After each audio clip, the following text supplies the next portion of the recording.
Welcome back. President Biden announcing this weekend that he's ending his bid for the White House. It's a huge shakeup in the race for the presidency. And with Donald Trump now officially the Republican nominee, Democrats are under pressure to solidify a nominee quickly. Here to walk us through what could be next now with the Democratic Party, we've got John Sellek, CEO of Harbor Strategic Public Affairs, joining us. Thank you so much for being here. Sure. Good morning. I think that there were rumblings for a while now that we could see President Biden dropping out of the race. So we knew this could be coming, but I think the news still stunned a lot of people. What were your initial thoughts? Yeah, I think that's a great way to put it. I was thinking through what we talk about, and all we talked about for the last few weeks is whether Joe Biden would continue on as president. And then it actually happened. And especially for the press corps and all the people who already expended a ton of energy covering this massive rally that where they introduced J.D. Vance at Van Andel Arena. Boom, there's no rest for anybody. Boom, here we go to the next thing.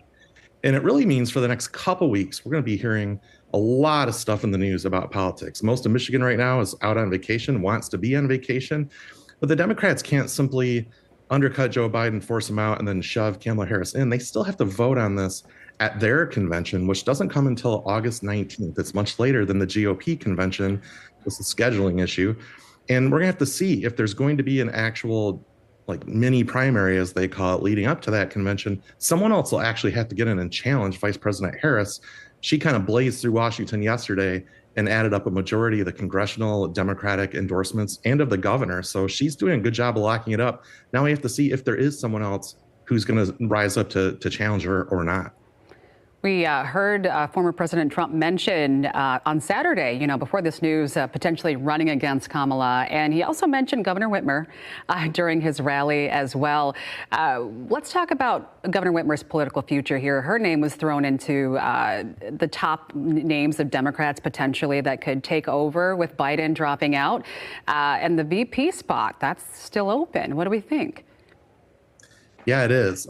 First and foremost, Governor Whitmer has not explicitly endorsed Vice President Harris quite yet. She's one of the few VP contenders who hasn't done that. I think most people expect that she will, but President Obama is out there advocating for there to be a challenge and for there at least to be some kind of vetting process where there's a challenge and a vote at the convention. He looks like he's being outnumbered on that front, but perhaps Governor Whitmer's just sort of waiting this out for the first 24 hours to see how it goes.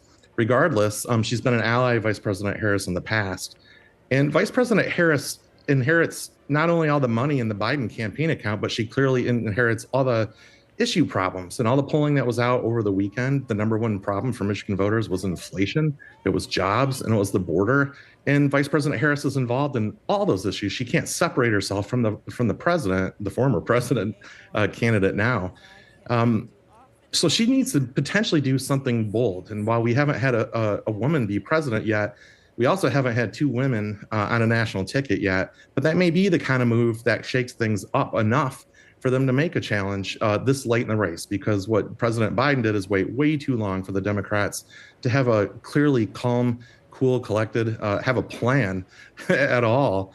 And so making a bold move like putting Governor Whitmer on as a vice presidential nominee for the Democrats may be something that they do. Okay. I mean, the DNC, less than a month away now. We'll have to see what happens. John Sellek, thank you so much for your time. Sure thing. Have a good day.